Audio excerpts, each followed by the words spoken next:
Hear me? A-okay. Testing 1 2. Show microphone. Testing 1 2 1 2 1 2 1 2 1 2. We're just about in the yellow.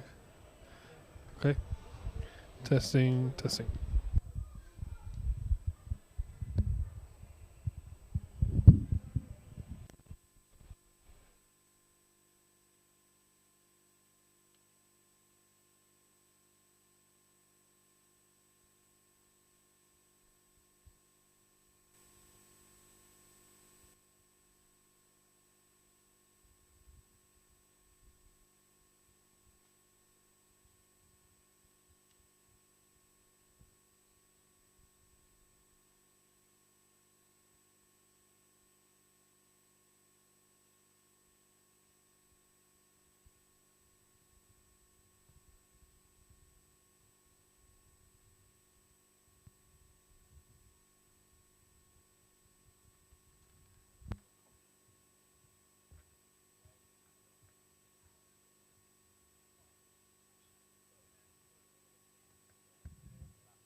down there for the World Cup. That's nice ground, isn't it? Ah, beautiful. Nice people, too. Very good temperament or something. Just a bit. Saying that, I've never had it. Yeah. Loads of places. Every time you pop out, places where it's still see how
So it's Japan who go and kick us off here in this Rugby World Cup warm-up match against Georgia. Quickly taken and kicked out into the shed.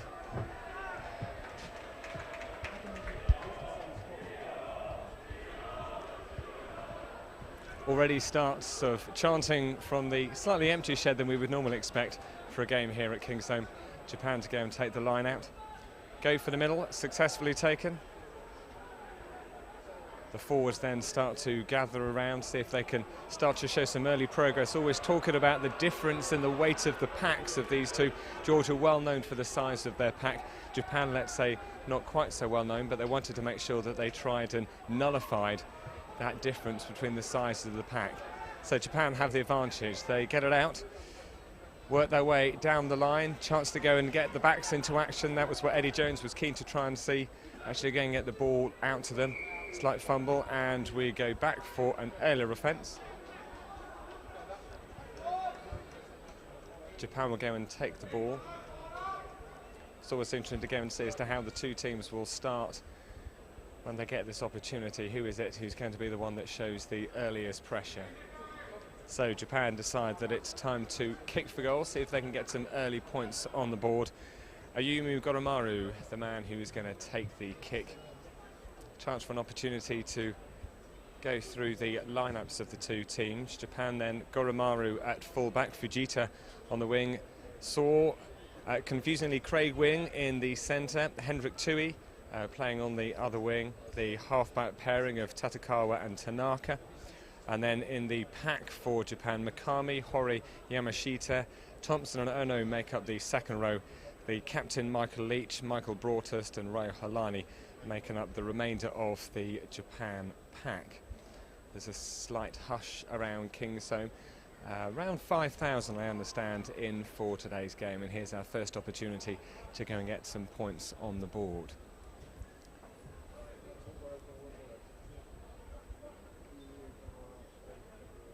Taking his time, his posture, getting ready, lining up for the posts.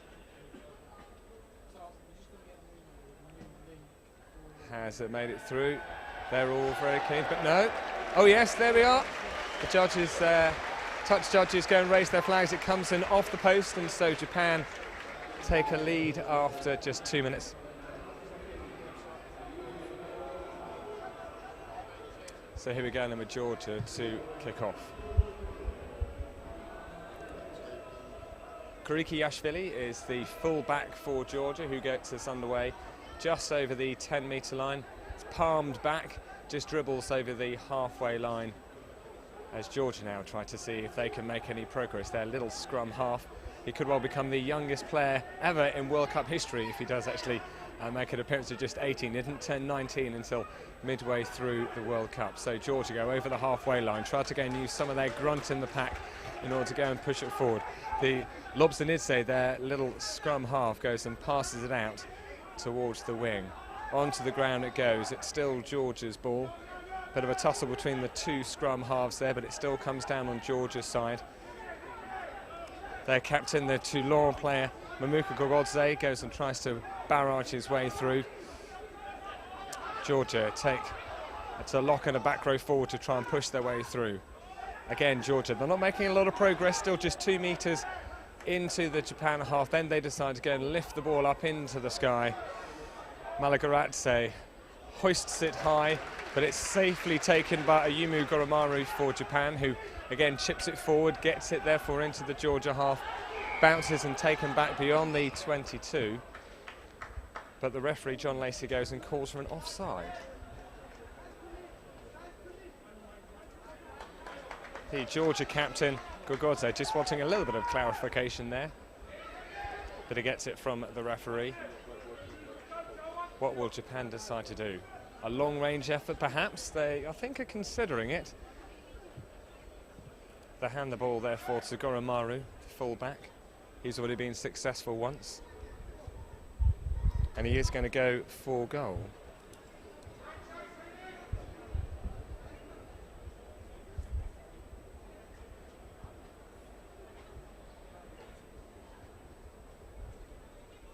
So we're about just a metre inside the Georgia half, just about 15 metres in from touch here on the main stand side of Kingsholm.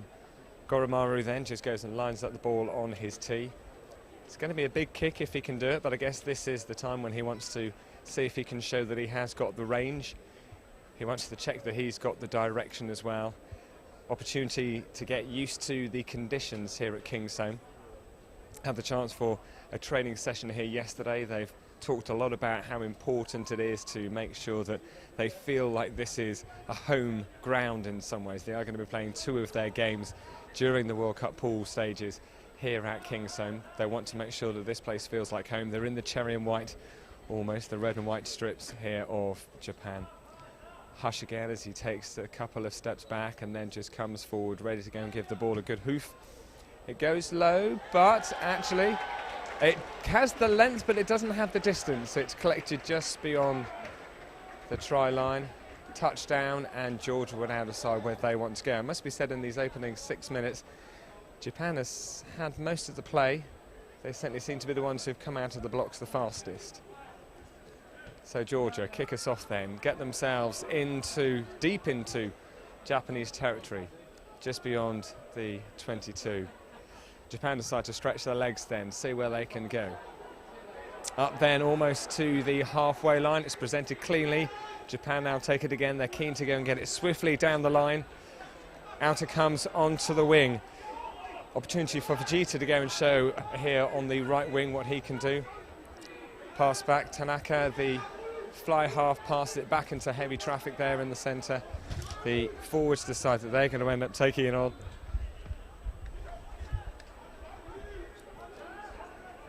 Into the centre of the pitch again.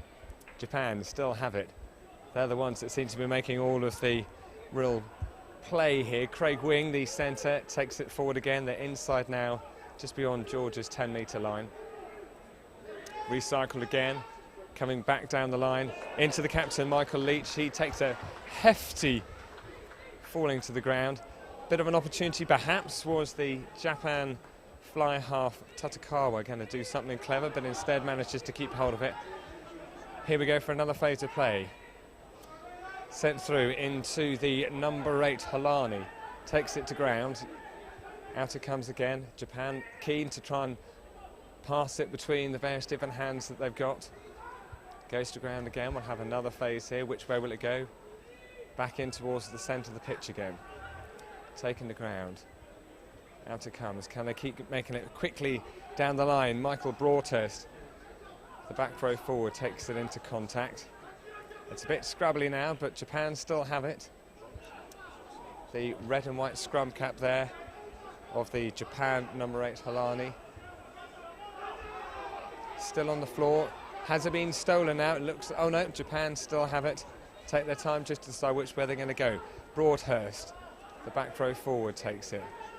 Here we go again, out through the normal channels for Japan.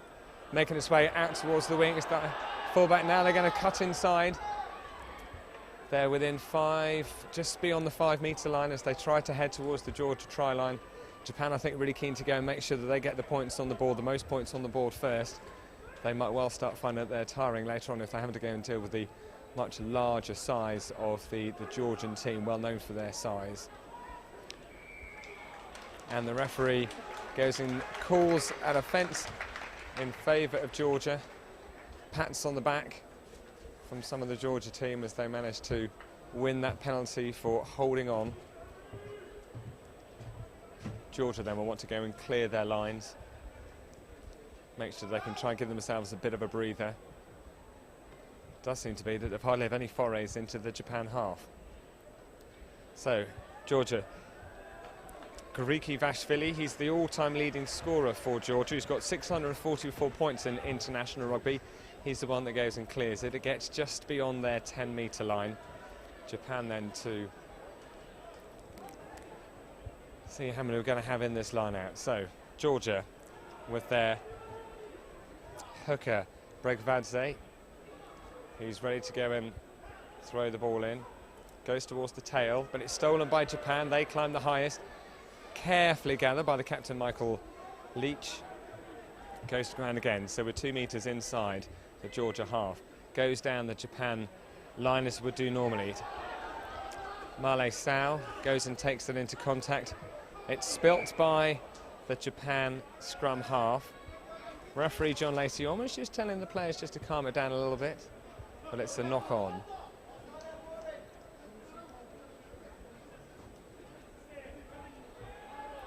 So we'll have a scrum for the knock-on the 10-metre line, 15 metres in from touch here on the main stand side.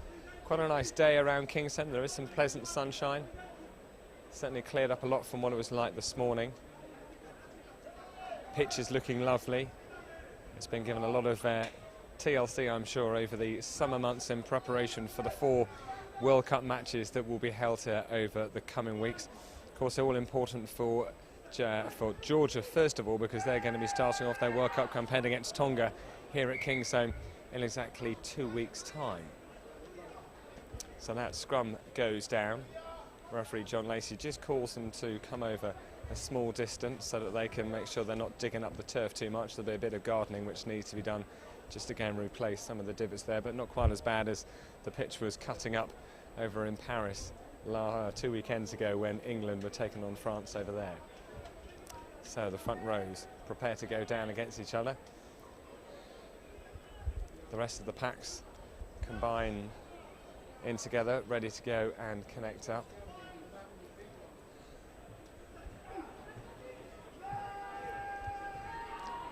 So the Georgia number 9, Lobzansi, he goes and puts the ball in.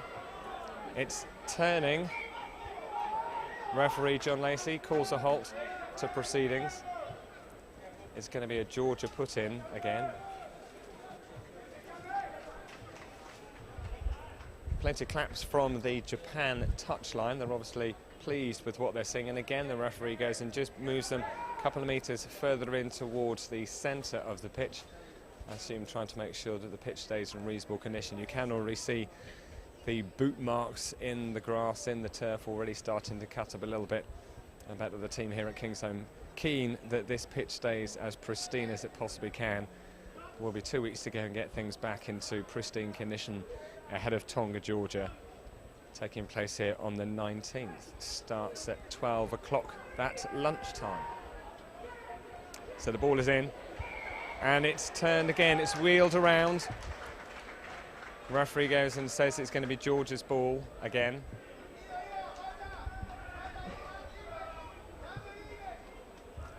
I'm sure that Georgia will be keen to try and just get it as far away from the halfway line as they possibly can, try and actually make some inroads into the Japan half.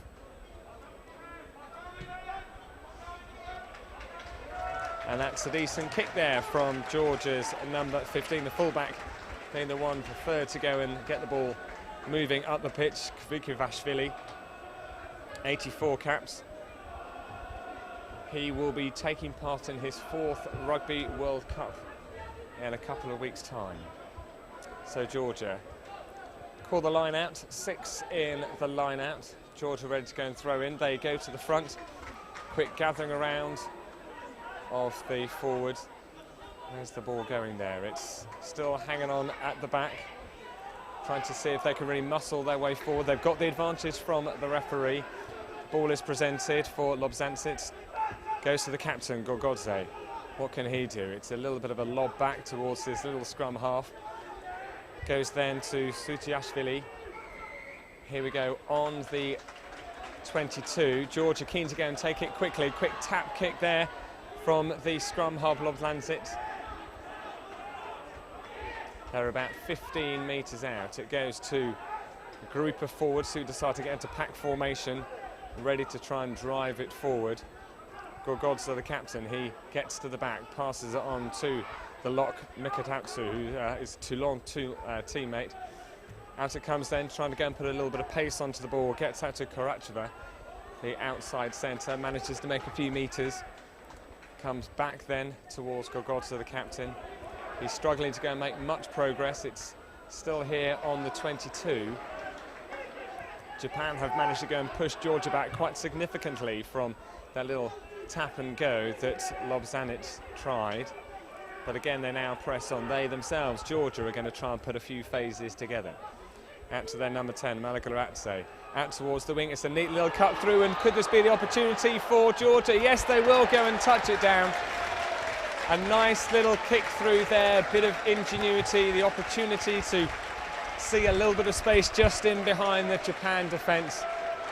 They're pleased with that score, their first real foray, their first real opportunity to see if they can get themselves some points on the board, and they managed to make their way through.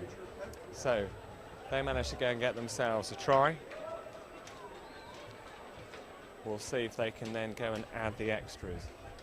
15 minutes into the game before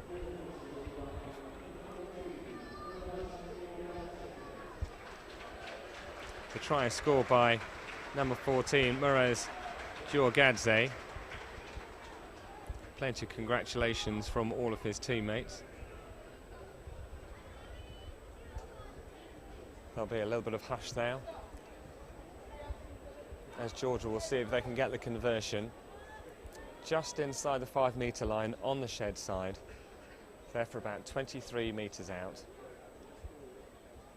A little bit of hush as Georgia take their time just to consider this kick. It's given a boot. The shed liked it, as did the touch judges. So that takes Georgia into the lead. They now have a 7-3 lead after 16 minutes.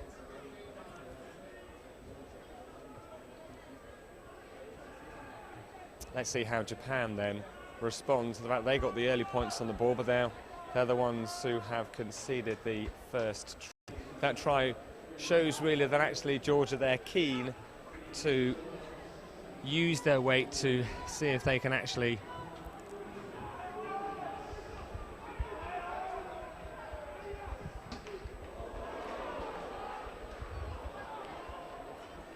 so on the Georgia 22,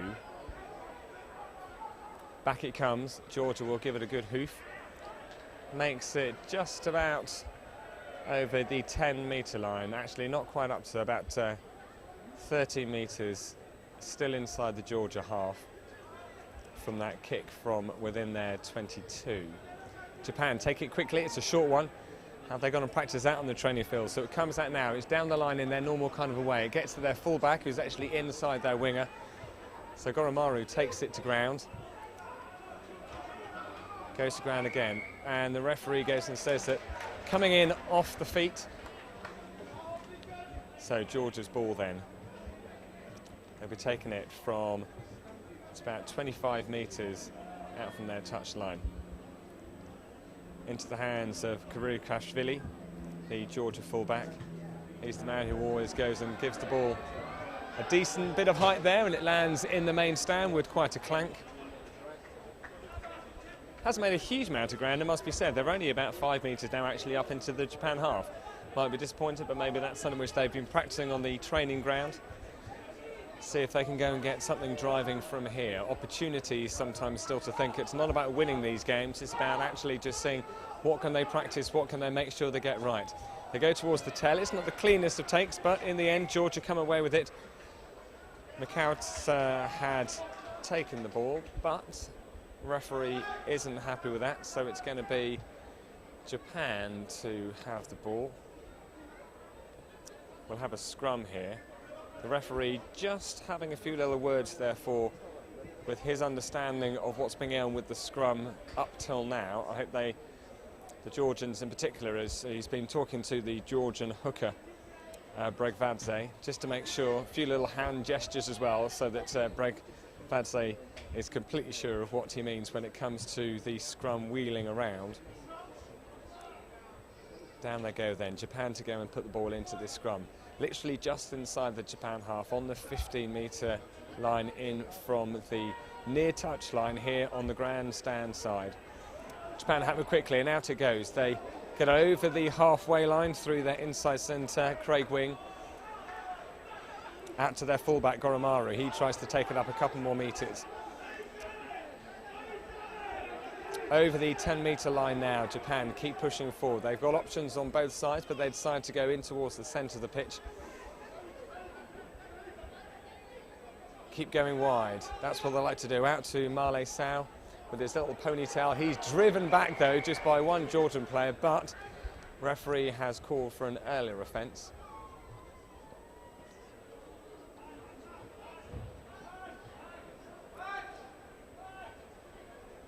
The Japan's ball.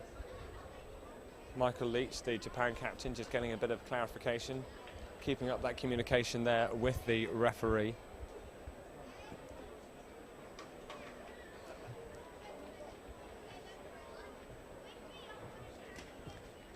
Japan then with the ball.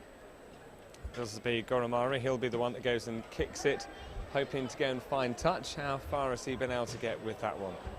Slams down again onto the fairly empty seats that we have here in the main stand at Kingsholm on this Saturday afternoon. 21 minutes gone.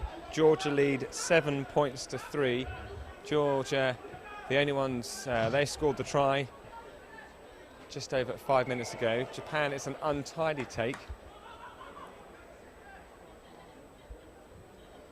Referee John Lacey just wanted to going to have a word again with the front rows as they come for a scrum.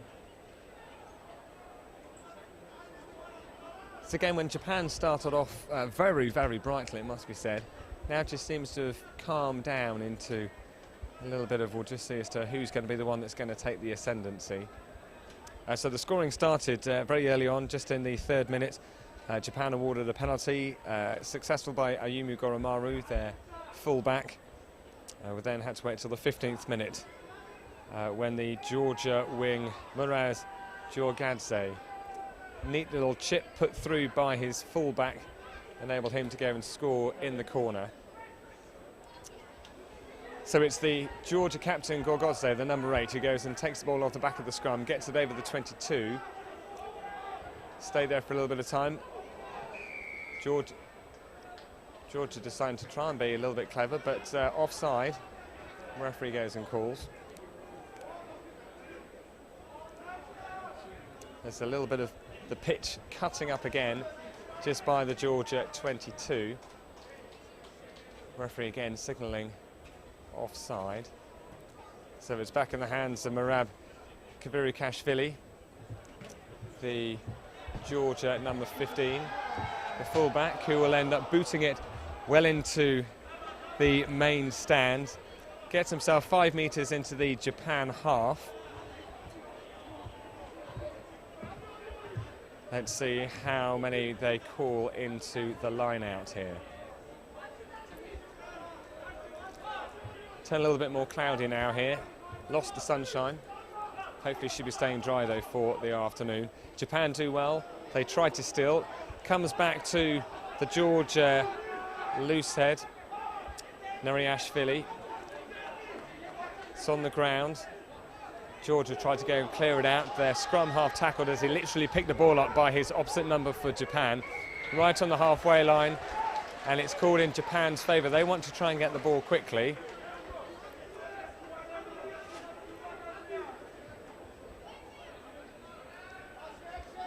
Holding on. Now it almost looks like Michael Leach, the captain for Japan, has put the ball down, and it's going to be Goromaru who's going to see how far he can kick the ball into touch, see if he can give some good position, see if then we can get some kind of driving more from the line out. How far has that got down? So they say we're about 5 metres, or actually no, quite close therefore to the Georgia 22. Literally just inside the Georgia 22. Japan Shota Hori, their hooker. It's a short line out, just 3. Then they're spreading their players. And it's done low, it goes straight to the front. Kept low and down to ground. Literally on the 22, 4 metres in from touch here on the near side. So instead of spreading it wide as they would normally do, Michael Leach, the captain, goes to ground.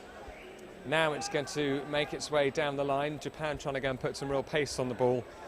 Craig Wing at inside centre, really try and move it out as quickly as he possibly can. Tanaka, the Japan fly half, again, he's trying to go and get it moving quickly. He's on the ball again. Into Michael Leach, the captain. He goes and makes a few more yards, gets over the 22. Now Japan go back into the heavy traffic, moving in towards the centre. Does give them options now on both sides. Gets out to Craig Wing in the inside centre for Japan, not to be confused with the wing. They're down to ground. That's Tanaka goes and picks up the scrum half. They're trying to, he's got the ball again. Back to the, again to the big boys in the middle, and it's fumbled there by the Japan number 1 Mikami. But the referee has called for an earlier offence. And Japan have a player down injured. Chance for everyone to go and grab a little bit of breath. Yet again, it does seem to be that it's Japan who are really trying here to see if they can go and make the most of it.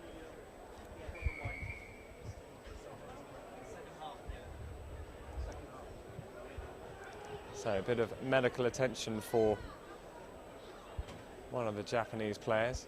Looks like Japan are going to go for goal with this penalty. opportunity to go and keep in touch with Georgia, who've got a converted try. So after 25 minutes, Georgia lead 7 points to 3 here at Kingsholm in this final Rugby World Cup warm-up match between the Brave Blossoms and the Lilos. Japan against Georgia.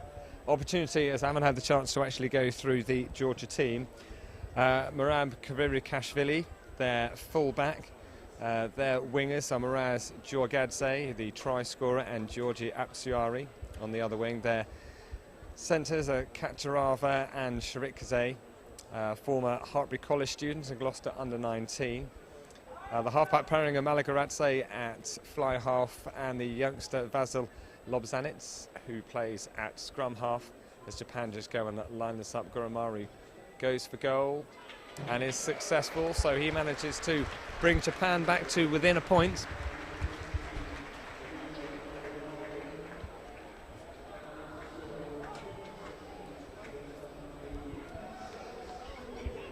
The pack then for Georgia, Nariashvili, Bregvadze and Zirakavashvili as the front row, the locks Nemzads and Mikitauts, and in the back row it's Sutiashvili, Kalelishvili and their captain Mamuku Gorgodze. Here we are then, making our way towards the middle of the field. Japan have it yet again. They're going to try and spread it wide and quick. They're keen for a running game. Craig Wing takes a bit of a hand in the face there, and there's going to be a card, and it is a yellow card for one of the Georgia players for striking or making contact with the arm. Craig Wing took quite a blow, it must be said, as he went down. He's all right, it must be said, but that's going to be a yellow card for the Georgian open side flanker.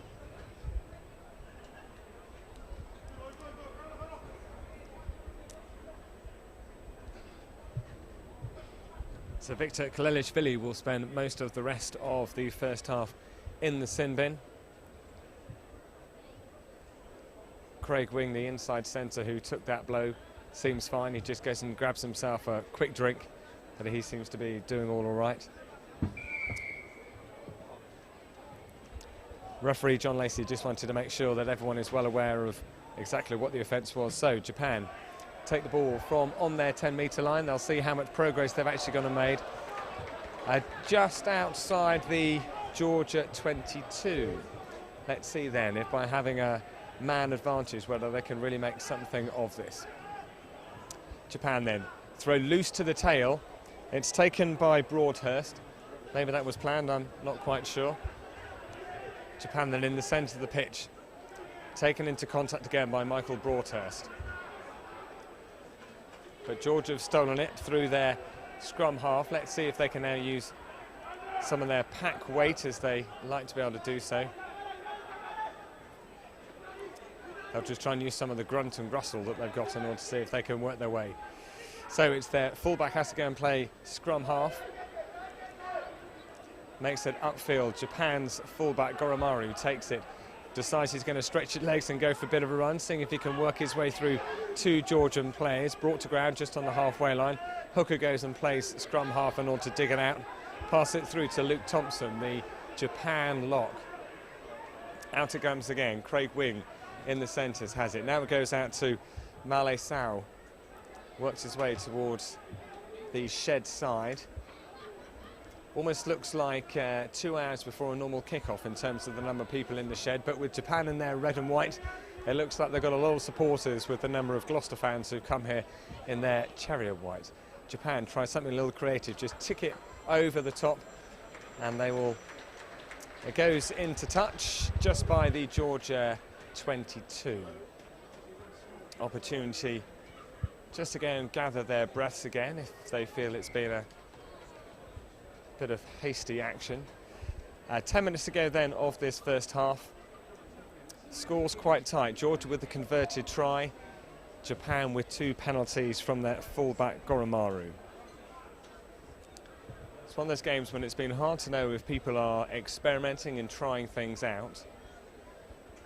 Eddie Jones from Japan, when he was doing some media yesterday, was talking about just wanting to make sure that the players knew what this ground was going to be like when it came to the Rugby World Cup with their 2 matches that they're playing here.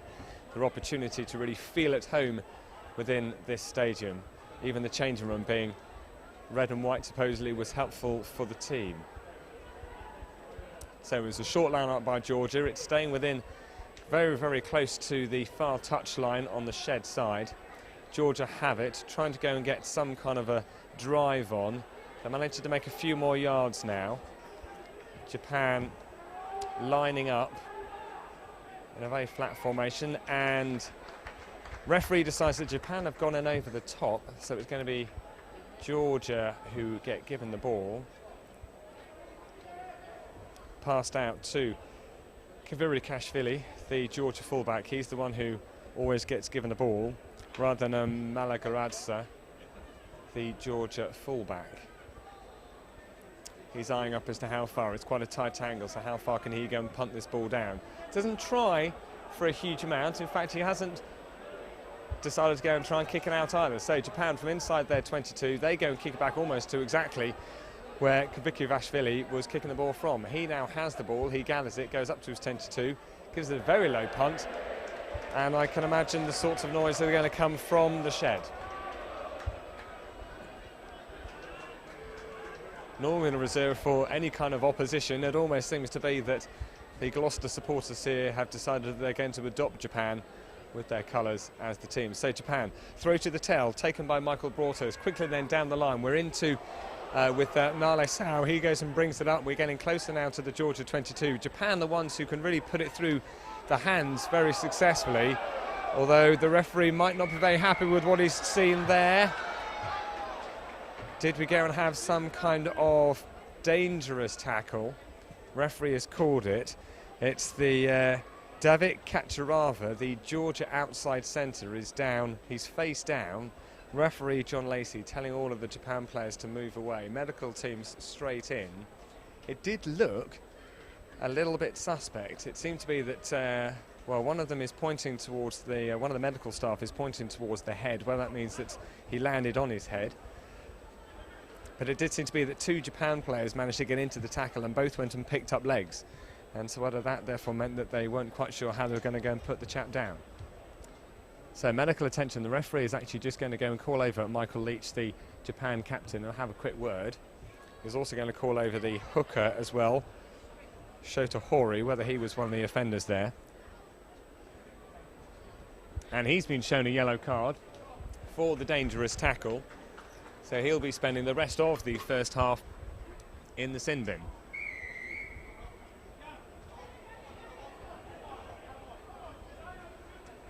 So we'll see how soon Japan might have to go and move around their personnel in order to go and cover, given that they have now lost their hooker for the next 10 minutes.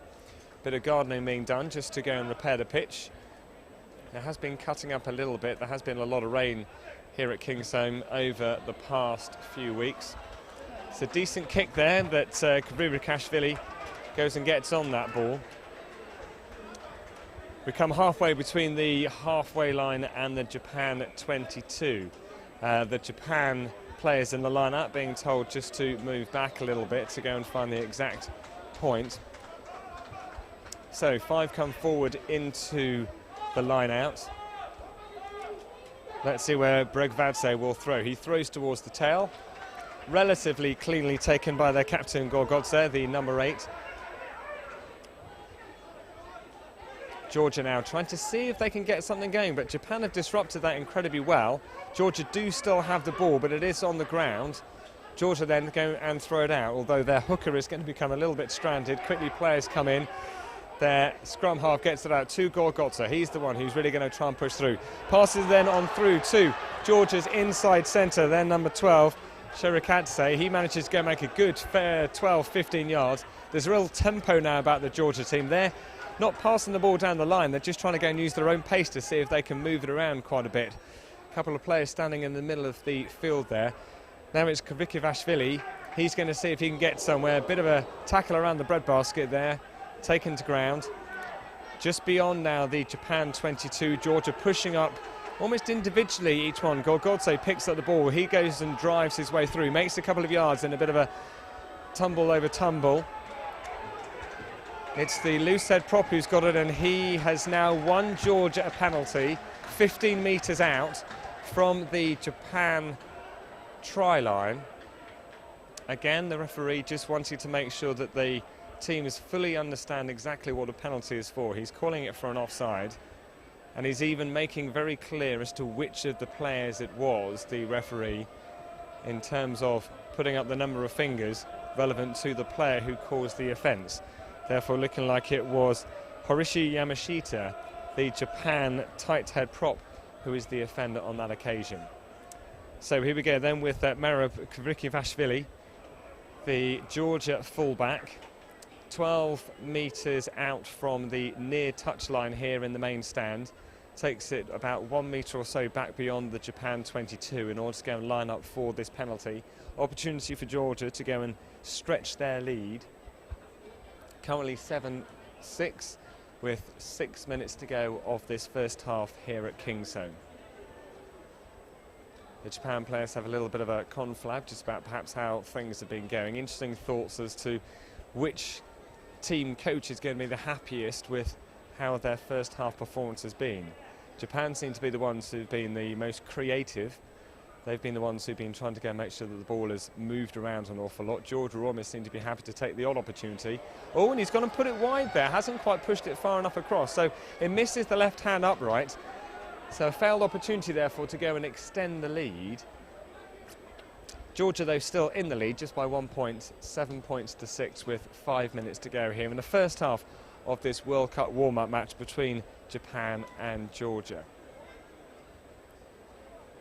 Japan making a substitution. On comes their number 18, Hatakeyama. No obvious reason as to why he was coming off in place of Yamashita.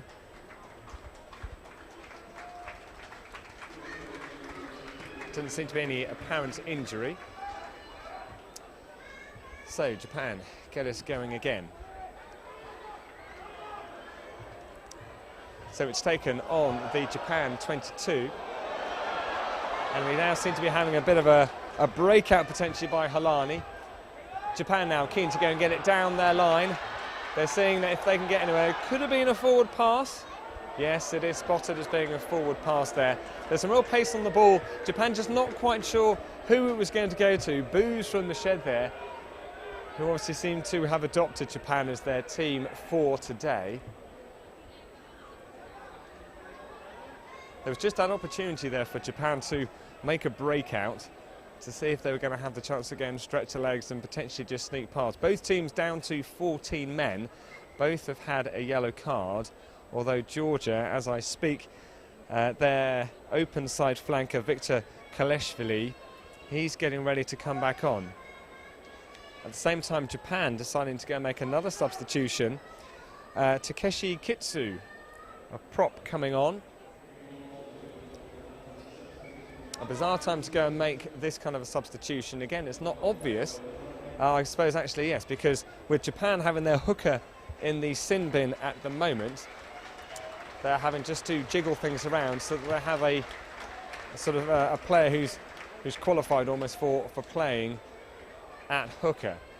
So Japan have brought off Ryo Halani, the number 8.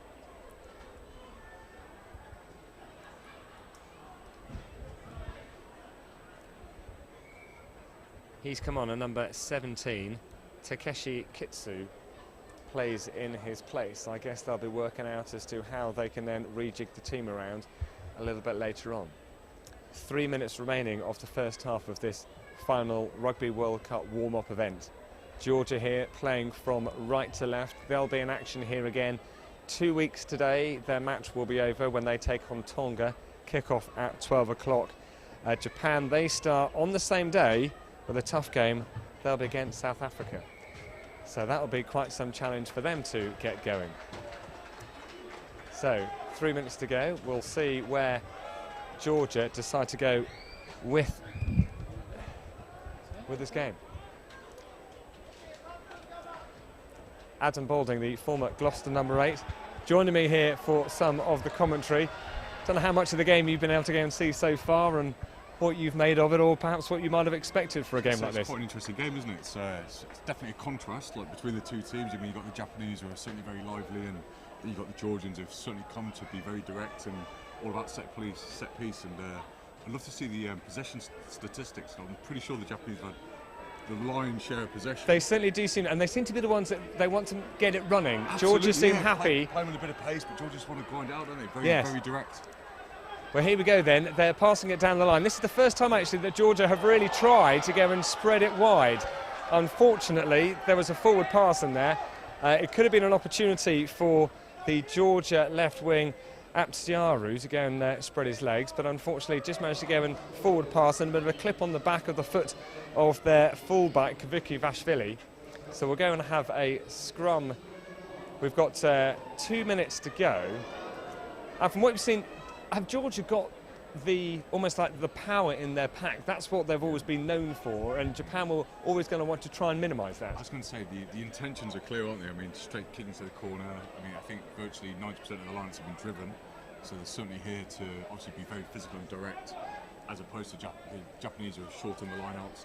They just want to play. So it'd be quite interesting to see when the Georgians tire in the second half, to see if those holes start to appear for the Japanese. And at the same time, if Japan have had a lot of hard work because they've been doing all the running, are they likely to tire more? And at that point, then Georgia get to come in the ascendancy? I was going to say it depends if the Georgians keep it tight and keep going up front through the forwards. So I think it'd be quite interesting. Japan then, they go and get the ball rolling quickly again. As Adam's been saying, they're the ones who really want to go and put the pace on the ball. Goromaru, the Japan fullback, just chips it over the top. It lands halfway between the 22 and the try line in the Georgia half. And then with about 40 seconds still to go, we will be able to go and squeeze in a line out, I'm sure. And it's a game which, 7 points to 6 at half-time. I can't imagine we're going to have too much of a score. Is probably fairly accurate for how this game should be. There's been the odd break. No one's really shown that real sign of class. No, I was going to say, I mean, obviously the Georgians have just been into Japanese territory, 2 or 3 times and scored on 2 occasions, so it's not a bad strike rate. I mean, the Japanese have been into the Georgian territory a fair few times, and nearly all the time. They've come away with 6 points, haven't they? So, and they're now trying to see if they can get something before the end of this half. They've made it up over the Georgia 10-metre line. It's just gone a bit slow now. They're going to go and pass it. Michael Leach, the captain, has the ball. Bit of an underarm, but it looks like it might have gone forward there. Again, trying to be creative, and that's where the referee goes and calls for half-time. So the thoughts on that half, I'd say 7 points to 6, it's fairly even. Perhaps Georgia a little bit lucky because they are the ones in the league, given they haven't had a huge amount of the ball, but they had the best opportunity to score the try, and they took it. So, yeah, absolutely. But I think, like I say, I think if the Japanese can keep playing a high tempo, it'd be interesting to see how the Georgians react with 15 minutes to go, to see if those holes start to go, because a few of the Georgians look quite heavy-legged already, so another 40 minutes of high tempo rugby would be quite interesting to see who falls off. And what sort of things need to be told at half-time, do you think? Oh, well, if I was the Georgian coach, I'd be quite happy. I'd be saying, look, guys, keep it tight, keep playing the corners, keep playing the territory. Their defence is pretty sound. If I was the Japanese, I'd be like saying, look, guys, we're creating opportunities. We've just got to get that final pass to go to hand. Because, like I say, both teams, it's such a contrast. One's a free-flowing side, the other team's all about set piece and power. So you couldn't get 2 different teams playing in one game. Former Gloucester number 8, Adam Balding, he and I back for the second half in 10 minutes' time.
Introducing the Mitsubishi Outlander PHEV, the world's first four-wheel drive plug-in hybrid SUV. The fusion of electric and petrol technology could achieve a staggering 148 miles per gallon, and with a fraction of the CO2 emissions of even a conventional small car, paying road tax is a thing of the past.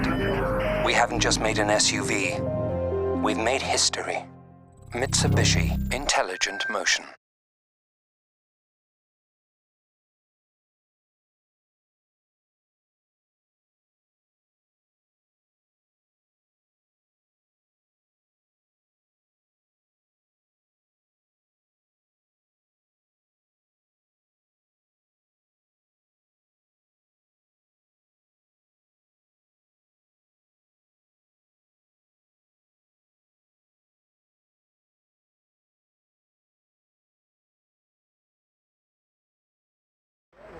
They already turned me off.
Georgia against Japan, second half. It was a close first half. Adam Balding, former Gloucester number 8 with me, 7 points to 6. From that team talk, what needs to come out? Is it a case of just do the same thing, start experimenting a bit more, try to win the game, or just try and practice? I think for Japan it will certainly be trying not to concede any points while they're down to 14 men. And I think the Georgians will see it as an opportunity to try and get into that corner early, get a drive on, and see if they can just extend that lead. So it's going to be very interesting these next few minutes. Japan are going to be playing 2 games here. Yeah. Georgia have obviously got 1.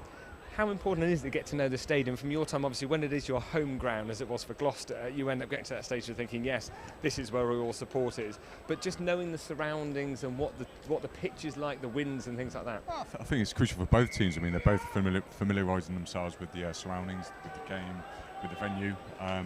With them both having 2 games here, it's going to be like a home away from home for both of them. So it should be quite interesting. So we've kicked off, and already it's going to dribble its way out into touch. Georgia playing this half from left to right towards the JS security stand and Kingsholm Road. Japan at the Kingsholm Road end. So Georgia, they're the ones to go and throw the ball in here. They've gone for the longer lineup, but they go short to the front. They're trying to go and work out a very tight blindside here. It's gone to their captain, Mamuko Gorgodze. Now it's started to be worked through the forwards. They've made it 15 metres in towards the centre of the pitch. Their young scrum half really wanted to try and show what's going on. Looked like a potential forward pass. And then a bit of a kick through from the Georgia fullback. Japan, though, are going to try and run it out. And Adam, we were saying earlier on, almost it's the idea that you want to try and see some running rugby. Let's try and experiment, just try and get the points on the board and actually get the people moving around. I have to say, Georgia caught me off guard there. Yes, all of a sudden, it's the first time they got anywhere near to the try line apart from the one try. Put some width on the ball, and they actually look quite dangerous. So maybe their second half they're going to play a bit wider. So it'd be quite interesting. Yes, Japan are down to 14 men, but they're just now coming back on. So we had a sin binning in the first half, which was to do with a dangerous tackle. Nothing serious. So 2 yellow cards in the first half, but both sides now back up to full strength. Georgia are going to be taking the line out. Again, Georgia going for the long ones, as you said, Adam. Japan wanting the short ones, but they do go for the front, Georgia. They wrap themselves in now. Yeah, they're looking to drive, aren't they? I mean, look, again, straight to the front, big drive. The captain, Godzoza, he's got his hands on the ball. So, it's all kind of stemming around him. They want to see him going forward. So, like I say, the tactics are plain and clear. Georgia trying to spread it wide now. They are the ones who actually, yes, they want to try and play, although goes to their hooker, he goes to ground, takes in quite a few Japan players. Out it now comes, gets out to the fullback, 50 metres in from touch here on the main stand side. Gone to ground, out it comes through the scrum half, who just dummies a pass, then takes a little bit of time, works his way through 3 or 4 Japanese players. They gather around in their red and white strip, almost looking like it's Gloucester. Could be playing Saracens with the Georgia black and red. Wonder who we'd want to go and win that kind of a game. Yeah. It's interesting, actually. Steve Borthwick is on the coaching staff of Japan. When he came out into an empty stadium yesterday, just a few media, there were thoughts as who was going to be the first person to go and give him some abuse, being a former Bath and Saracens man. All to be expected. It's slow ball on the ground from Georgia. Referee goes and blows. Hasn't signalled exactly what he's not happy with. Seen to have a child downstairs, somewhere in the main stand who's not very happy, making more noise than the rest of the stadium put together. It's going to be a scrum. Referee putting his blue boot, making a divot in the ground to go and show where the scrum will go down. I think they're trying to learn, some of the little kids. There's a guy who always likes to see how long you can chant Gloucester for. Maybe these little kids I know that guy. It's not me, by the way. No. That's it. Whether you can stretch out Japan in quite the same way. It's quite interesting. Georgia have come out. They certainly look a lot livelier than Japan, and the early exchanges have certainly gone Georgia's way, haven't they? I guess they're trying to get the width. Actually, their wingers haven't had a huge amount. They tend to rely an awful lot on their fullback, Kashvili. He's kicking the ball at nearly every sort of dead ball opportunity. Actually, their fly half doesn't do quite as much. He hasn't been the kind of person that's really been standing out. Maligaradze, their fly half. Japan, they'll have it. There again, always wanted to go and spread it. It comes out. It's got onto their wing, who goes a little tuck behind himself, but actually the ball goes forward. Adam, you were saying that one of the... What do you think? Full line out for Georgia? Well, I suspect it will be quite long. Japan want the short ones. You were saying there, Adam, well, we were chatting at half-time, an important part here is to avoid injury. Yeah, I mean, a lot of these players, I mean, obviously it's a friendly, but, we all know in rugby there's no such thing as a friendly, but, the World Cup kicks off in 2 weeks. These lads will want to get through this game injury-free with one eye on the World Cup. So clearly they'll be giving it 100%, but they'll want to be making sure that they just get through this game unscathed. With the England game, there was so much talk about whether Stuart Lancaster had chosen his exact team and whether actually the 15 that won against Ireland today, is that going to be the starting 15? What do you think about these teams? Do you think that perhaps there is still the opportunity, they're still trying to go and work out who the starting 15s will be? I think all coaches have a key fundamental idea of maybe what their skeleton side will be, and there'll always be some spaces that will still be up for grabs. So same with England. England won't have their 15 secure. They'll probably have 9 or 10 guys penciled in that these are going to be my starters. 4 or 5 might still be undecided. It'll be exactly the same here with Georgia and Japan. Just while we have a slight break in play, talk about Ben Morgan. He was obviously back on the pitch again as the number 8, but trying to come back from a serious injury. How well do you think he is managing to come back 7 months after breaking his leg? I think he's done incredibly well. Not only himself, but the medical team around him, and it shows actually how resilient the lad is, and it's great to see him back out there. I'm a big fan. I think he's a fantastic player, and obviously all the Gloucester fans here will be well behind him as well. So that's the thing. Do you end up wanting Ben Morgan to play because of he's Gloucester, or do you want Vunipola talk about what he's been able to slim down an awful lot? Yeah, you know, I think Vunipola's a good player, but I just think Morgan just offers you just a little bit more. He's a bit more rounded. I mean, Vunipola's still quite young. Yeah, Morgan's a bit more older, a bit more seasoned. So Georgia have it on the floor. Japan trying to go and nuzzle the ball to see if they can get it moving. The way which Georgia stretching out almost looks like they now want to try and play it wide. Their scrum half picks it up, goes to their inside centre who gets it over the halfway line. Again, trying to go and make a few yards, wrapped up by quite a number of Japanese players. Out it comes again. It's gone to the fullback, out to a hefty tackle, which failed, unfortunately. And Japan have got one of their players down. It's their number 8, the referee calling over medical attention straight away. He is making his way up. Was that a case of a bad positioning on the tackle? That was a big collision. I don't think the 8 quite got his head on the right side. Right. Looking from here, yeah.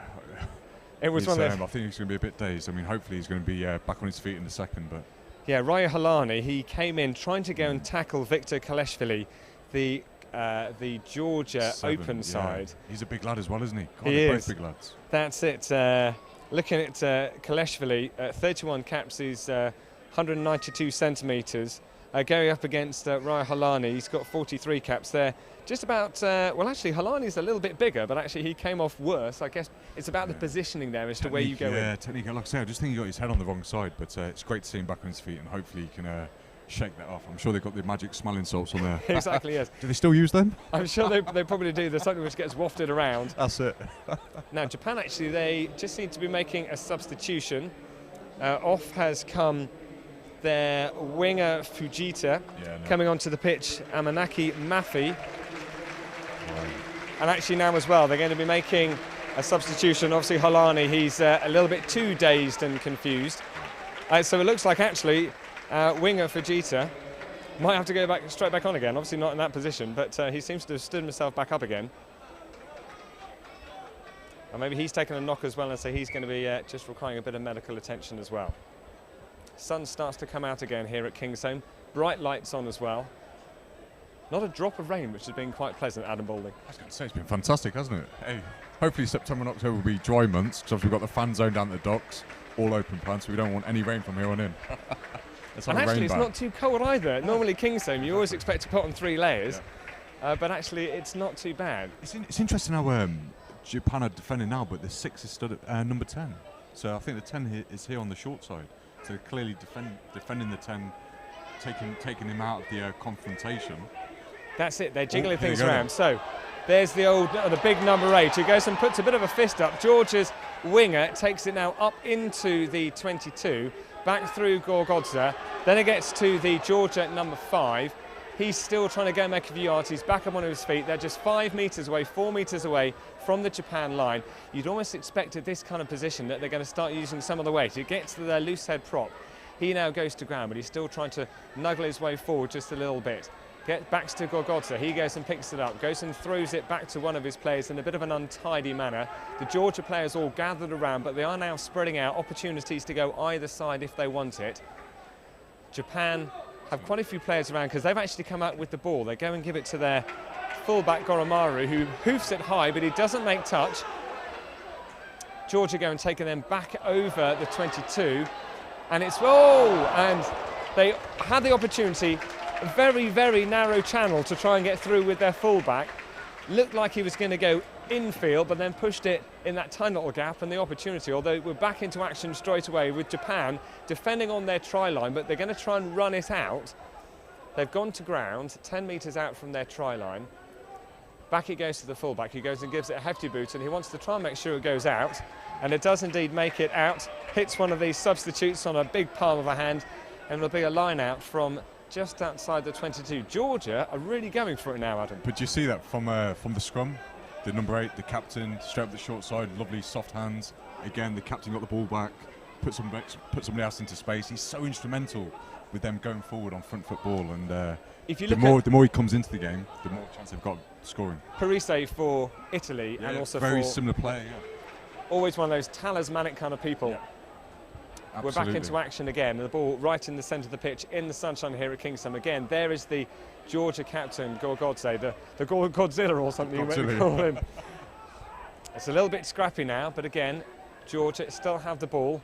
Their very cropped head, loose head prop on the floor, but there's an infringement. Japan will have the ball. They gather around. Japan, I don't think, have really been able to get out of their own half. No, but it doesn't help though. I mean, there's nothing worse as a forward when you've been defending, and then for the 10 not to find touch. It's so. I mean, obviously it wasn't an easy kick, but it's so frustrating for forwards. When you're blowing, all you want to see is that ball going out. So you need to have that little bit of a breather. Absolutely. Japan look like they might be ready to go and make another substitution. Kosei Ono might well be coming on. They hoist it up high. Comes at just about to our eye level here, up on the 3rd floor of the main stand. Still plenty of communication as well between the referee and the players, always wanting to make sure that everyone understands exactly what is going on. There's a little bit of argy-bargy, pushing and shoving. It's quite clever from the Georgians though, because they're stopping the Japanese from going quickly. The Japanese want to play with tempo, and as you saw there at the line-up, bit of argy-bargy, puts them off their throw. They can't go quickly. It's very clever. But a bit of gamesmanship. That's it. It's the opportunity just to go and delay things slightly now. Georgia have made a substitution, but Japan have it. They're going to put some pace on the ball right in the middle of the pitch, but they're doing their normal thing of spreading it wide. Male Sao, the outside centre for Japan, he's really trying to burst his way through. He's gone to ground. Georgia have stolen the ball from their 22. Is a hefty hoof which goes and takes it back onto the main stand side. It bounces once, therefore goes and makes a very good touch just on the 10-metre line within the Japan half. Georgia look like the team they're going to score. You almost think that Japan, they're going to try and get it vaguely close to the post and hopefully then try and get a penalty. Well, I was going to say, I mean, it's almost like role reversal. It's been all Georgia this second half, where in the first half, Japan, were camped in their 22 for most of the game. Bit of a messy line out from Japan. They seem to get the ball, then lose the ball, then seem to go and gather it back. But now we have got a whistle blow from the referee, who's gone and said it's going to be Georgia's ball being put into the scrum.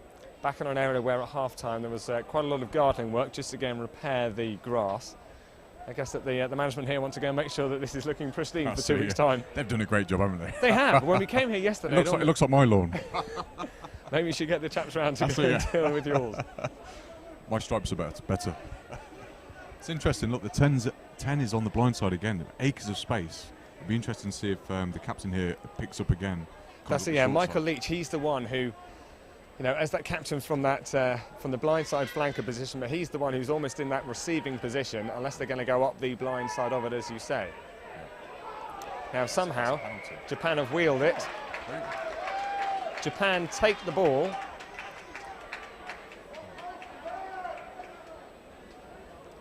So we'll have that Japan will go and kick off from here. Michael Leach, the Japan captain, plenty of slaps and congratulations to his team. Giving the ball to Goromaru, the Japan fullback, who goes and is the one who's preferred to go and kick the ball. He'll be making sure that he knows the full dimensions of this pitch, making sure he knows where the wind is coming from. It must be said that we haven't got a normal flag flying, which always helps us to work out exactly where the wind is blowing, but it doesn't feel like there's a huge amount. It's quite dead. It's dead calm, isn't it? It is. Just 12 minutes into the second half here at Kingsholm. No scores in the second half so far, so Georgia's still leading 7 points to 6. They had a converted try, really neat little move actually in the first half. Managing, it was one of the few times that Georgia really went and spread it wide. A nice little kick through and perfectly run on, and Japan have scored 2 penalties. So Japan, they're now going for the longer line-outs. They've been very quick there. They've passed it straight from Michael Leach. Now they're trying to burst their way through. Maffei tries to work his way through. We've had a few substitutions now for Japan, but they're still trying to plough on. They're in now to the Georgia 22, but Georgia have stolen the ball. A very neat little move, but Japan have got it back. They're going to try and work their way up. They've got it through to Craig Wing. He's literally inches from the try line. Hard to go, no. The referee goes and says that it's going to be Georgia's ball, but that's the first time they've got some real intent there to try and get through. I was going to say, they look really dynamic. Nice little move, coming around the back of the line out. The laddie who's come on to replace the number 8 just injected a bit of a pace and a bit of dynamism into the actual attack there, and so close. Do you know, I'm sure if he stretched out, he might have even scored. He might have been able to do it. I was going to say. You wonder if, though, actually, was that another training ground move? Let's go and put more into the line-out so that it draws in more the Georgia players, and then they could go and do something, although it did take, obviously, a couple of phases before they got there. It's actually quite interesting watching the Japanese line-out. I mean, obviously, with Steve Borthwick's influence, I mean, he was a fantastic line-out technician when he was playing, and clearly they're starting to replicate, you know, his thirst for the line-out. I mean, he loves the line-out, so, again, I mean, the accuracy at the line-out's been absolutely fantastic, and that was a neat little move around the back.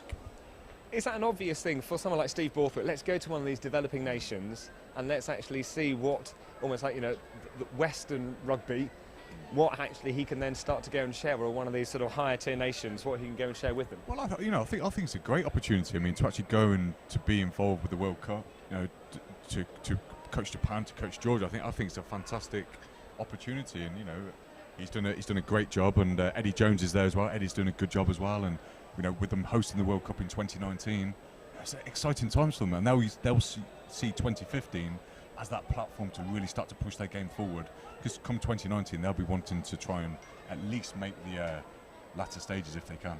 Yes, they almost wanted to go and say, when Eddie Jones was talking, that, you know, they are looking at the intensity. They know they can't win every game because they have got quite a tough pool, you know, starting with South Africa, then Scotland, which is going to be here. You know, they might fancy their chances against Scotland, but then perhaps the USA game, they think that that might be an opportunity. They've almost said, yeah, we want to try and win 3 games if we can. Oh, I think somebody in the crowd just copped it. Oh, right. We have had one of those one time before, actually, in one of the Gloucester games here, when the little kid was about 8. Just got to meet pie, I think. That's it. But yeah, you know, in terms of, you know, what Japan will want to, they're kind of trying to come onto the scene. World ranking 14 at the moment. They want to try and make a real impression here. Yeah, no, absolutely. And you know, and as I said, you know, they're here today. They're playing Georgia, who, you know, both teams are going to be here during the Rugby World Cup. Japan have got 2 games here. You know, anything can happen, and that's the beautiful thing about the World Cup. You only need to pitch up and get a shock result, and then all of a sudden the ball's back in your court. So it'd be interesting, and I think the weather could play a big factor as well. Yeah. If it stays dry, you know, they're a lively team. You can imagine that Georgia are quite used to playing in rather wet, soggy conditions. Yeah, I was going to say. Just looking at their boots, I think they're geared for some seriously wet conditions. A bit of trench warfare. So Georgia take the line out. It's collected at the back. They've now decided to go and see if they can get a driving maul going. So it's collected at the back by their big open side flanker, number 7, Kaleshvili.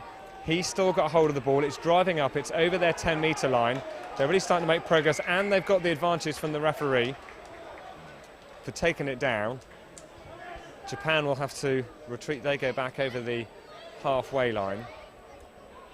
They still seem to be quite full of energy. Yeah, defending the line-out drive is one of the hardest things to do, and like I say, Georgia have been doing it from the very first minute. It's going to start taking its toll on some of the Japanese players, and you can see a couple of them there after that line-out drive, hands on their knees. It does take a lot out of you. So they've gone and Georgia have kicked it forward. They've made it about halfway between halfway and the Japan 22. Referee John Lacey, lots of fingers going up into the air just to make sure that everybody knows exactly what is going on, who perhaps he's been looking to. Now, Georgia go and make a substitution. This looks like it's their very young scrum half. He's come off. Lobzianze, lots of handshakes around. In the meantime, the ball is back in play. Georgia just trying to make sure they've got lots of people into the action here. They're trying to drive it forward as best they can. It's come out quickly. New scrum half onto the pitch. And now Georgia, they seem to have lots of space. They want to go and run into it. They've got pace on the ball there. It's just spilt forward.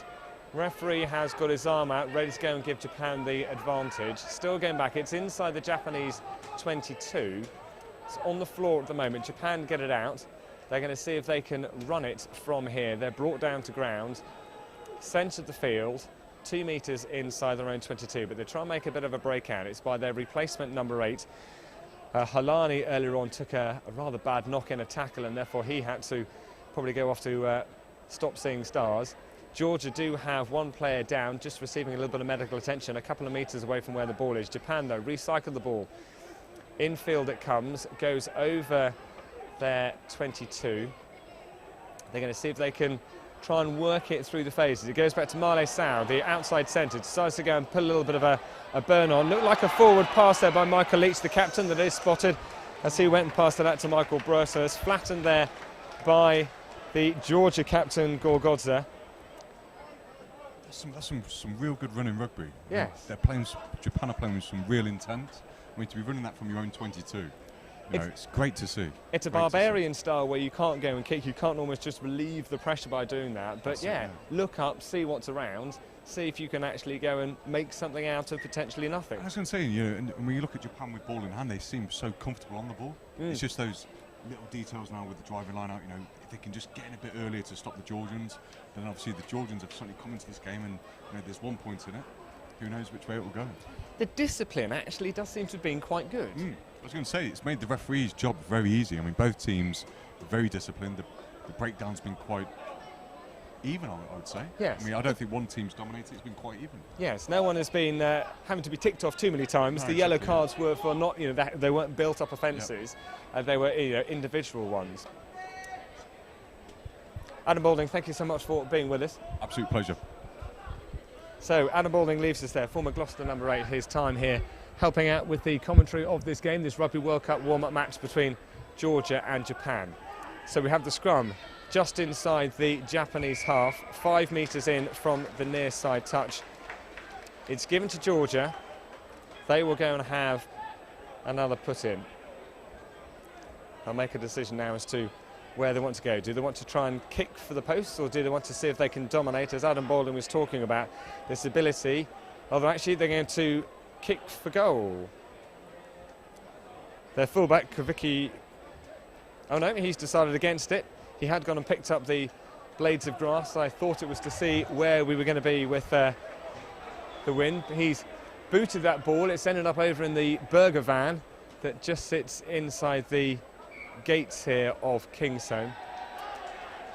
One of the cheerleaders with red and white, that could be for Japan or it could be Gloucester, goes and gathers the ball. I think it's actually a bloke. Having a bit of a laugh here for this game. Georgia making a few more substitutions. In the meantime, play resumes.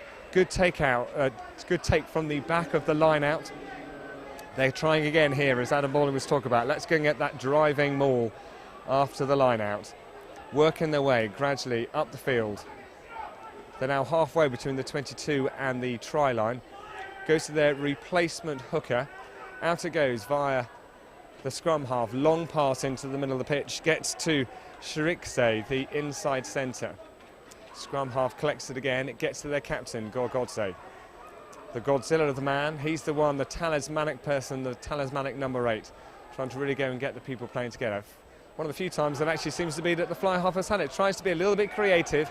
Goes and takes the ball. Goes and does a little chip really over the top so it lands just inside the 5 metre line, just ahead of the try line. Japan take it quickly. They're going to hoof it. That didn't really work, it must be said. It's gone pretty much grubbering all the way along the ground, right in the middle of the pitch. The Georgia winger running with it, dummy pass, takes it himself into contact. Nice little pass back from the Georgia fly half to his outside centre, picked up by the scrum half. Literally metres to go and work with here on this near side. Spilt then by Georgia, gathered around the feet by their number 4, Nemadze. Still on the ground, bit of a bundle of players on the ground. Who's going to come out with it? The open side for Georgia goes and adds his weight into the pile of bodies on the floor. There's a man down receiving some medical attention. Ball goes over the top of him. Georgia try and get it out. It's dropped by their winger. And now Japan have got the chance to really go in. It's a bit of a run chase. Can they go and get the ball? It's some footballing skills. Japan can't go and take it, or can they? They've touched it down. The question is, who managed to go and knock it on? A real opportunity for Japan by a fumble by Georgia around the Japan 10-metre line. Opportunity then for a kick chase. Hard to go and actually see as to which of the Japanese players it was. And unfortunately, he was trying to go and gather it as the ball went and bobbled up.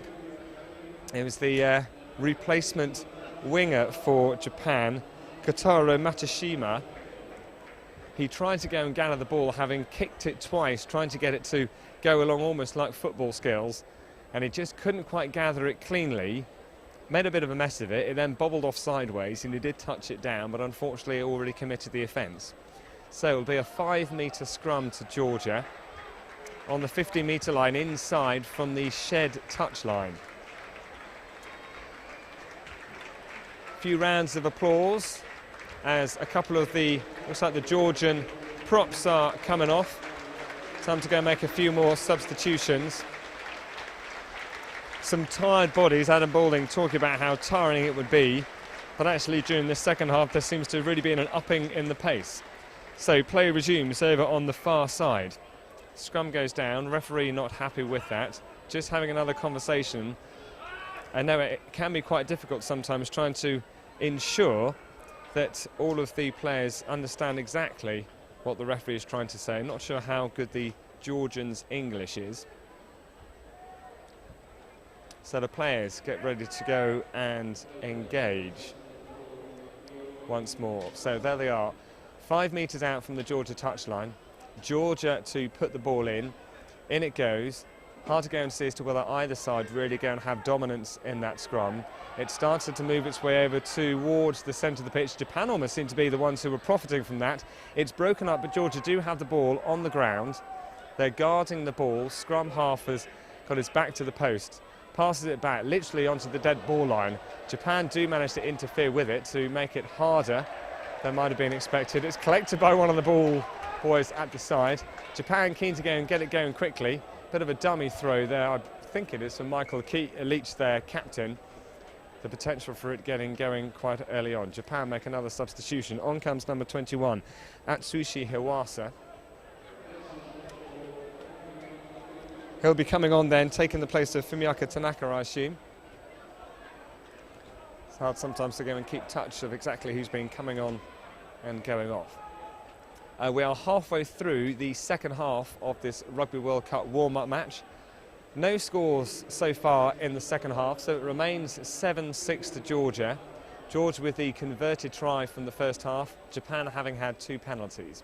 So Japan have the line-out throw. They're going long in terms of the number of players they've got. They're going towards the back. It's successfully taken by Michael Broadhurst. Really now running onto it. They're back over the Georgia 22. They've got numbers, options, directions. Michael Broadhurst has taken it into contact. Out it comes again. They miss out on one of the players. It gets through to Male Sau, the outside centre. He's onto the 5 metres back from touchline. Goes through to one of the forwards. He's going to have more effort to try and bundle his way through a fairly resistant and defiant Georgia defence. Japanese scrum half just gets his feet over the ball, works out where it's going. Through to Luke Thompson, the Japan lock. To ground again. Scrum half digs it out yet again. It's coming in towards the centre of the pitch. Craig Wing, the inside centre for Japan, tries to see if he can run his way around the Georgian defence. He can't succeed, but it is now 50 metres in from the shed touchline. It's coming back now in towards the centre of the pitch. Japan gathered around the ball. Georgia, a flat defensive line, trying to see if they can somehow go and keep out Japan, who've all of a sudden really gone and found their feet, found some energy. Japan take the ball again. Out it comes through their replacement fly half. Craig Wing, the inside centre, tries again to nuzzle his way through right in the middle. Out it comes a little bit wider, goes to replacement lock number 19, which is Shinya Makabe. Out it comes. Male Sau has it again. He's 2 metres away from the line. Plenty of Japanese support all around him, urging him to get on. Some of the support from the Gloucester crowd here seems to be much more for Japan than it is for Georgia. Obviously preferring to go for the team in red and white rather than black and red. And it comes into touch. It's going to be a Japan ball though. Referee makes sure he gets over there quickly just to go and make sure that he gets the say on exactly what happens in this situation. A real good passage of play there from Japan. As downstairs I see a very large scrumpty, looking like it could be about 6 foot tall and about 4 foot round, egg-shaped, just taking its seat by the leader of Gloucester City Council, Paul James, and his new baby in the front row of the main stand. So Japan just deciding as to what they're going to do on this lineup. Will they go short and try and work plenty of people there to get it all the way across the field? Will they put plenty of players in there to try and draw in some of the Georgians? They've got 1, 2, 3, 4, 5, 6 in the lineup. Goes to the middle, successfully taken by the captain, Michael Leach. They're trying again on the very, very tight blind side. The hooker's got it again on the floor, 5 metres out from the try line. Goes into Luke Thompson, the lock. Georgia have stolen the ball from on the floor. They're going to pass it back. A couple of options as to who's going to kick. Hoofed forward, makes it. Is it going to make it into touch? Japan are ready to go and collect it. They're going to take it. It's on the halfway line. They thought about going fast, then decided not, because actually they can go and gain 50 metres from the place where the ball actually went over, according to the touch judge. Back into the hands then of Shota Hari, the Japan hooker. Again, going for a fairly long line out. Wonder if Michael Leach, the captain, will be the intended target. Japan just decided to go and have a little gathering around. Quick water break. Seemed to be that Georgia really took off very swiftly at the beginning of this second half. They seem to have all of the territory, all of the play. And then there's been a definite swing over the past 5 minutes. Japan seems to have suddenly found an extra bit of energy.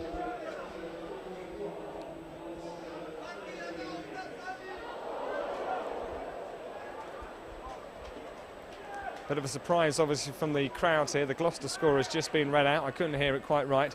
Japan, though, take it. Male Sao bursts through the midfield. He's trying to be the player who's going to try and break his way through. Bit of juggling from Japan there, from their replacement, number 22. Picked up from on the floor, but the Japan player's driven back. It's halfway between the 10-metre line and the 22. Japan still have it, though. They've got a lot of pace here in the middle of the pitch. They're trying to always run it through. They're quick on the ball.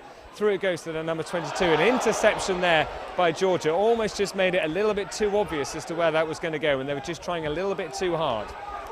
So the Georgia replacement scrum half, Georgi Beragze, he goes and boots it long. Japan now, they go and send it back from, and it's a wonderful finding of touch by Japan's fullback, Goromaru. He's managed to go and get the ball from a delightful kick, actually, at 5 metres outside the Georgia 22. Now, referee calls for time off. Just wanted to go and have a bit of a conversation with his touch judge about something. Georgia decided they want a different ball. Obviously not happy, their replacement hooker, Shalva Mamukashvili. So Georgia get to decide as to how long they want to go and make this line out. It looks like it's going to be another long one. One can imagine, as Adam Balding was talking, that they therefore want to catch and then start to drive it. But before we get to have this line out, there is another replacement. On comes Amanki Mathi.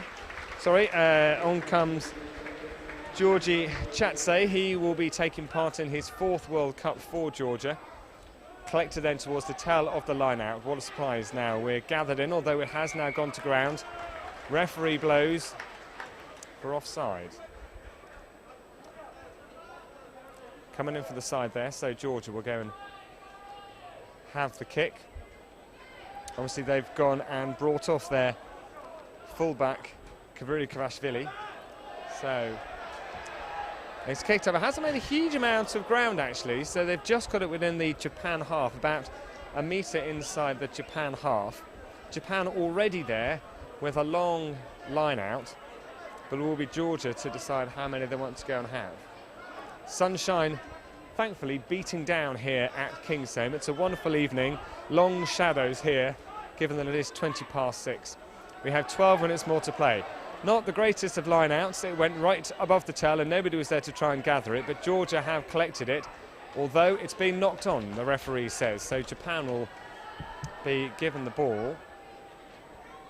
So not the most successful of line-outs ever. Obviously didn't quite get their call right or their jump, and it went completely over the back. So they'll come down for the scrum. These are the opportunities to go and see whether the Japanese scrum has the ability to really withstand it against what is seen as being one of the weightiest packs which might be contending at this year's Rugby World Cup. Still to remind you then, no score during this second half, 10 minutes to go, and we're 7 points to 6. I think it's been an interesting game. Whether the teams, and that was taken quickly, came out by the replacement Japan number 8, passed straight then back to his number 9. And there's an infringement on the floor. Not rolling away, says the referee. Again, the referee decides he's going to make it very, very clear who has been the offender and what has been the reason. Having a conversation with Michael Leach, the Japan captain. born in New Zealand, moved to Japan when he was 15 for educational reasons. Says he can probably speak Japanese and understands Japanese culture better than his native New Zealand, although he does now play his rugby in New Zealand for the Chiefs. Now Georgia are going to take the opportunity to kick for the points. Without Kvikvarashvili, the fullback, it's going to be the opportunity for Lasha Malagaradze to take a pop at 3 points. It's just about 5 metres towards the shed from the centre spot and literally about 2 metres inside the Japanese half. So this is an opportunity to see whether he's got the length and the accuracy. It must be a relatively easy one. Must be said that the Japanese players are really struggling to go and see because of the angle of the sun. So if it is going short, the Japanese players will probably struggle to see. Even the touch judges were struggling to see, but it has been successful. So the first points of the second half scored with 10 minutes to go.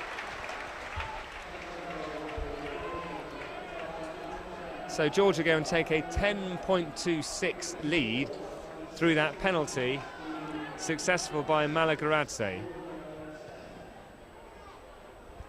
Japan get us going again straight away. It's taken then by Georgia just inside their 10-metre line. Japan trying to go and wrap things up straight away. To ground they go. It goes back towards the 22.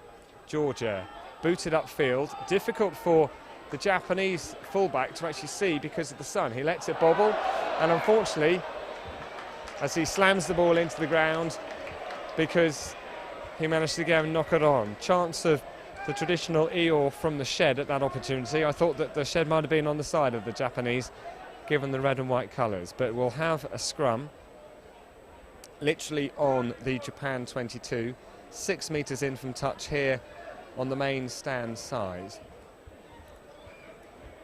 Opportunity, I wonder if Japan want to see if they can steal this, and then whether they'll be the ones that will want to run it.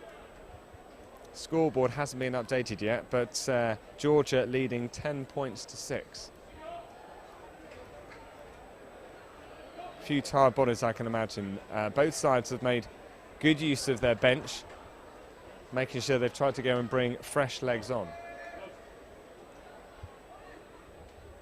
I think that both sides will be hoping that they can make sure they don't have any injuries during this last 10 minutes.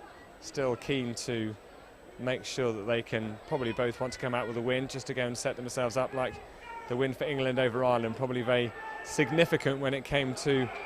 And Georgia have won that scrum.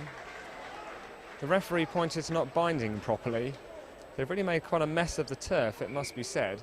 Now there's a little bit of argy-bargy, so the referee decides it's time to go and blow his whistle a few more times. Victor Koleshvili, the Georgia open side flanker, certainly wanting to make sure that the Japanese know his thoughts, even if he doesn't need to use verbal communication. The referee now deciding to actually just have a word as well with Levan Chilachapa, the Georgian replacement, in there as well with, it looks like it must be Georgia's replacement captain, Shala Siatovisi. Just having a word. Let's hope that they can understand exactly what was being said then. So Georgia's number 10, Lasha Malagaradze, has the ball in hand. He calls for his tea, has a swig of water as normal, just has to go and pat down some of the turf. It's right on obviously where the scrum was, where the turf got a little bit mucked about by the boots during that scrum. I imagine that Georgia now just wanting to take the opportunity to go and get a couple more points on the board, just to make sure that they can almost finish off this game, just extend their lead very slightly, make sure that they can go and get the win in the bag, helping to set themselves up. They'll be back here in 2 weeks' time against Tonga here at Kingsholm for their opening Rugby World Cup match. Georgia, of course, in Pool C, along with Argentina, Namibia and New Zealand, who will be their toughest challenge on the 2nd of October. He misses that one. He's not quite got it over the try line, and one of the Georgian players was going right in then to the Japanese fullback, who decided that he wanted to gather the ball with 1 foot over the try line in order to go and get the ball. Now Japan will go and make another substitution. Coming on, Takeshi Kitsu. He will be coming on in order to... He's just being directed by the hooker, who he replaces, Shotohori. So Japan kick the ball off again. It goes straight into the hands of Georgi Chatze, the Georgian replacement lock, who gathered it on his 10-metre line. Moved forward, just inside the Georgia half. Georgia go and have the ball through their fly half, who hoofs it up high. Doesn't make a huge amount of progress. Who's going to be the one underneath it? Georgia's outside centre, tries to make sure that he gets it, but is unsuccessful. Instead was gathered in, but actually it was offside, and now the referee is deciding that he's going to go and give Japan an extra 10 metres. A few words obviously from the Georgians. What will Japan do? I guess they've got to try and kick for the corner, try and see if they can actually get some kind of driving more perhaps from the line out. So 5 metres inside the Georgian half, almost centre of the pitch. Ayuma Goromaru has the ball in hand, and he kicks, tries to get as much distance as he can as it goes into the main stand, and he's got it about 10 metres inside the Georgian 22. So Japan's replacement hooker Takeshi Kitsu, ball in hand. 6 players in the line-out for each side. Will it go to Michael Leach, the captain? They're looking around, deciding as to who it's going to go to. No, instead, it goes to Michael Broadhurst, I believe. Japan have it wrapped around. They're going to see if they can get this moving. There is one player on the floor, which is going to stop their progress. The referee goes and tells the Japanese scrum half that he needs to get them moving. They need to actually get going. They're now starting to go and drag the ball in towards the centre of the field. Now let's see if they can get some real pace on the ball, as they always try. Craig Wing, the inside centre, goes and takes it into contact. The scrum half goes and picks it up, gets it out. Number 22, he tries to go and push it through, but they have the advantage, so they're going to come back for a previous offence, which is back over on the main grandstand side. That was for pulling down the maul. So again, Goromaru will kick for the corner. Will make sure they can get that a little bit closer this time round. So they'll be having a 5-metre line out. Touch judge goes and signals for it. There's no conversation really with the hooker as to where it's going to go. Japan obviously know what they want to try and achieve. 6 in the line out. Replacement lock then stands close by. Goes towards the tail. It's successfully taken by Japan. They all quickly gather in. It's in the hands of the replacement lock. It's being driven forward. There's a huge cheer from the grandstand, and Japan have got the ball down with 3 minutes remaining of this World Cup warm-up game. Japan have been able to go and score a try. There's joyful scenes from the Japanese try scorer, raising hands in the air, so proud for the fact that he has been able to touch the ball down. And he goes and hands the ball now over to Goromaru, who will be hoping that he can successfully go and slot this penalty. Oh, sorry, slot the conversion.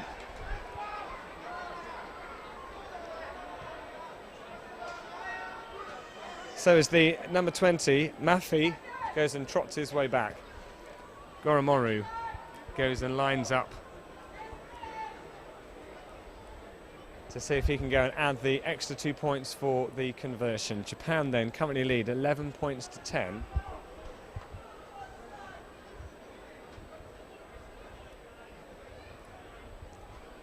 Japan make a huddle just inside their half. The ball is already on the centre spot, ready for the restart. Japan will be very pleased with the fact that they've been able to go and take a lead with such little time. I imagine that Goromaru will quite happily take as much time as he possibly can as he prepares himself for this conversion. So it's 5 metres out from the Georgia 22, about 12 metres in from touch. He just steadies himself, almost the Johnny Wilkinson type pose. Takes 2 steps sideways. Georgia rush out to see if they can put him off, but the shouts say that yes, he's been successful. That goes and enables Japan to go and move into a 13 points to 10 lead thanks to that conversion. And with exactly a minute left on the clock, Georgia get ready for the restart, and we'll have to see if there's anything which they can do to try and make something out of these final 60 seconds. Michael Leach for Japan jumps the highest in order to go and gather the ball in. His Japanese players come around him. There's directions from the scrum half as to where they're going to take it. They're going to try and get it as wide as they can. There aren't necessarily the players in order to go and stretch as wide as they would normally do. They start to get themselves into their position. Luke Thompson goes and takes it into contact. Japan still have the ball. It's slow ball, but they probably don't mind as much. Georgia rush up as Japan go and collect the ball from the pass. They're keen to try and see if they can snuffle the ball in any way, shape or form. There's a bundle of players on the floor just inside the Japan 22. Japan gather around the ball though. They know that if they can just hold it up for a couple more seconds, as soon as it comes out, as the shed quite happily encourage them, it gets passed back, and Japan know that they can kick the ball out, although they haven't been successful. And Georgia now have it. They're going to run it from inside their own half, a palm off there by the Georgian player who's gone and taken it from inside his own half. Georgia will now suddenly be reinvitalised, reinvigorated. Their inside centre takes it on the Japan 10-metre line. They're going to see where they can take it. Now they go to their replacement. It's on the floor. The scrum half for Georgia goes and sees if he can dig it out. The referee says, right, anybody goes for it. Out it comes now to the fly half. It's going to work its way down the line. That looked like a forward pass. Georgia still have the ball. They know that they can't just go and kick for a drop goal if they want to go and win this game. They're going to see if they can really make the Japanese pay for not managing to find touch when time was up, although it's been fumbled right in the centre of the pitch. And the replacement prop decides he would try for a drop goal if he could. And so it ends with Japan being the victors in their red and white hooped shirt. Much cheering and applause from the crowd here in Gloucester. Japan the winners by 13 points to 10. Both sides scoring converted tries. Georgia getting theirs in the first half after 15 minutes. A lovely try there by the winger Miraz Gorgadze, which was converted by the fullback Marab Karishkashvili. That was after Goromaru went and scored an earlier penalty for Japan. Goromaru then did manage to go and get a penalty just after 25 minutes in the second half. There was a yellow card for both sides actually during the first half, but at half-time it got to a score of Georgia 7, Japan 6. The second half took an awful long time for any scores to come about. But finally, we managed to go and get a penalty after 70 minutes for Georgia, which was slotted through by Lasha Malagaradze. But then, with just a couple of minutes to go, the replacement for Japan, Amanki Mafi, went and scored the try, which was converted by Ayumu Goromaru. And despite a little bit of a glitch towards the end, a successful win there for Japan in this final World Cup warm-up match. It will now give Eddie Jones, the Japan coach, quite a lot of delight that they've been able to go and get this victory, knowing they'll be playing here for 2 of their pool games in the Rugby World Cup starting. They'll be back here again against Scotland on the 23rd of September. Hope you've enjoyed the game, and we'll see you during the Rugby World Cup.